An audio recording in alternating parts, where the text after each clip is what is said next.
Ito na naman si Inday, baby! Kumusta kayo? So ngayon, tayo ay gagawa ng ating coffee jelly. Coffee jelly! Uumpisa na natin yung paggawa ng ating coffee jelly. Ayan! Maglalagay na tayo ng ating coffee. Meron tayo dito Nescafe Classic. Ito ang meron ako, kaya ito ang aking ginamit. Okay, ngayon ay maglalagay lang tayo ng 2 kutsarang coffee. Ayan.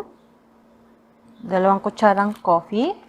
And then, maglalagay tayo ng brown sugar. Kalahating cup ng ating brown sugar. Half cup lang. Lalagay natin yan siya dyan. And then, maglalagay naman tayo ng ating water. Meron tayo dito, sukatan ng ating tubig. So, maglalagay ako ng 6 na cup ng ating water. Water. 1, 2, 3, 4, 5, 6. So, ayan. Meron tayong 6 cup ng ating tubig. And then, mimix lang natin ito. Yan. Mix lang natin. Haluin natin ng mabuti. And then, tsaka natin ilalagay yung ating gulaman. Yan. Meron tayo ditong plain na gulaman. Ito ang aking ginamit. Ang ating plain. Ito yung ating white. Bubuksan lang natin ito. And then, ihahalo natin siya dito ng pakonti-konti. Kailangan i-mix nyo mabuti. I-mix na mabuti.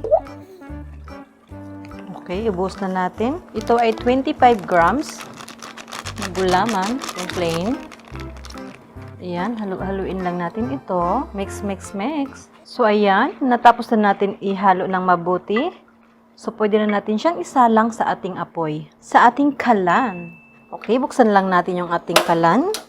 Then, lakasan natin yung ating apoy at haluin lang natin ito. Ayan, kailangan kukulo-kulo siya. Char. Sobrang kulo talaga. Tsaka natin patayin ang ating apoy. Pag sobrang kulo na kulo. Dandahan lang sa paghalo, baka matapon. Haluin lang natin ng mabuti. Halo-halo. So, ayan. Kumukulo-kulo na yung ating coffee jelly. Okay, mag-antay muna tayo ng mga 2 to 3 minutes. Then, pwede na nating patayin yung ating apoy. Since nakumulo na siya, magbilang tayo mga 3 minuto. And then, papatay na natin ang ating apoy. Okay, so kukuha tayo ng ating 2 malalaking Tupperware. Meron tayo ditong 2 malalaki. Yan, ipagpalit natin, baka masunog yung isa. Manipis. Patayin na natin yung ating apoy at ililipat na natin ang ating coffee jelly sa ating mga Tupperware. Sa ating 2 Tupperware. Okay.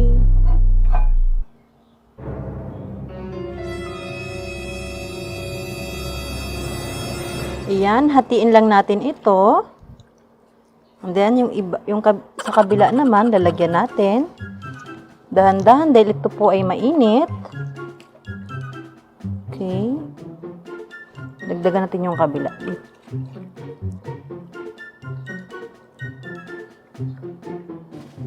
Okay. So, ngayon, ay iiwan na natin ito ng mga 1 oras, 1 hour or 1 hour and a half. So, babalikan natin siya after ng 1 hour and a half.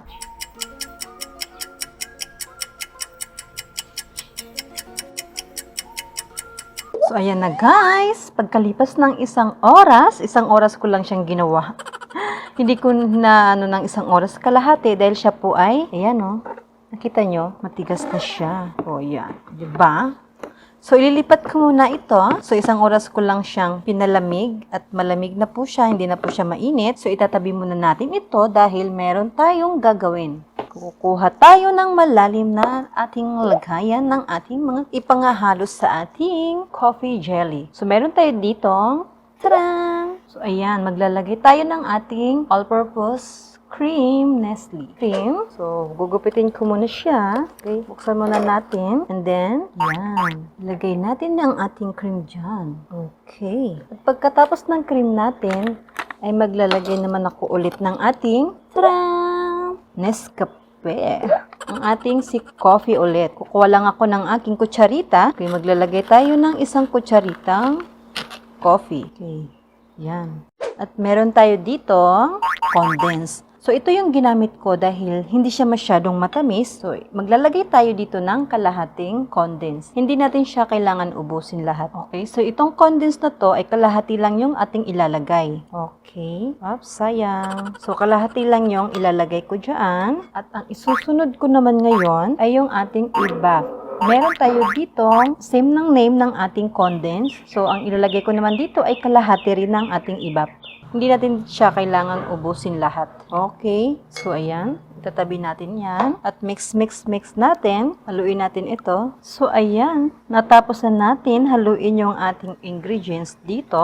Itatabi muna natin. Kukunin na natin yung ating nagawang jelly. Ang ating jelly gulaman. Okay. So, ngayon, ay umpisa na natin ang paghiwa-hiwa. Okay. Yan. Straight. Yan. Ganyan lang. Kumain lang natin. Huwag masyadong, baka mahiwa yung tupper. Maliliit na hiwa. Okay. Okay, yung isa naman. Unahin natin pa ganun. Okay. So, natapos na ngayon. And then, ibabalik natin yung ating, yan. Okay, so ilagay na natin yung ating jelly dito. Oops. Ayan. So, ayan. Haluin natin ang ating coffee jelly gulaman. Yan. Haluin lang natin ang ating coffee jelly. So, ngayon ay meron tayong next na gagawin. Ang ating galaxy. So, ayan. Meron tayo dito ang ating galaxy. Mini galaxy. So, ilalagay natin ito dito sa ating coffee jelly. So, bubuksan lang natin tong ating galaxy.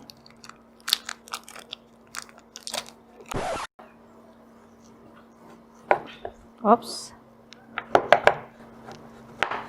Pipinuhin natin yung ating chocolate. Hindi na sobrang pino.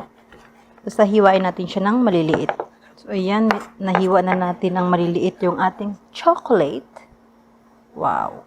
Okay. So, ilalagay natin dito ang ating chocolate. Wow. So, ayan na guys. Natapos na natin gawin ang ating coffee jelly with galaxy. Yum, yum, yum. Thank you for watching my video and don't forget, subscribe to my channel and like and share. Maglalagay ako ng 6 cup ng,